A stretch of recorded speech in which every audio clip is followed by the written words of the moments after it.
उन्हाची तीव्रता किती जरी असली की नाही तरी गावाकडे झाड असण्याचा खूप फायदा असतो. आणि आमच्या घरासमोर बदामाचं झाड आहे, तर तिथं झाडाखाली बसून मी हे जवस नीट करत होते. कांदा चटणी बनवायची होती आणि इकडं सासूबाईंचं हावरी म्हणजेच तीळ नीट करायचं चाललेलं होतं. आणि इकडं म्हणजे दीर आहेत ना, ते छोट्या नंदेला गाडी शिकवत होते.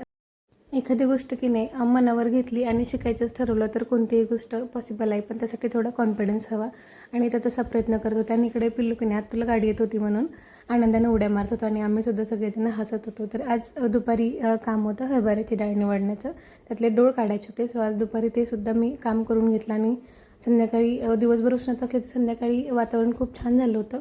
आणि मी म्हटलं की समोरच घाससुद्धा किती छान आहे. तर सासूबाईंनी म्हटलं की जमत असेल तर बघ. घास कापून नंतर म्हटलं चला प्रयत्न तरी करूयात. आणि सगळे अलंकार केला की नाही तरी टिकली नसेल तर काहीच अलंकाराला अर्थ नाही, तसं झालं आहे. पण नाईलाज आहे. आणि हे असं घासावर खूप सारे फुलपाखरं आणि मधमाशा होत्या आणि पक्षीसुद्धा वेगवेगळ्या प्रकारचे होते.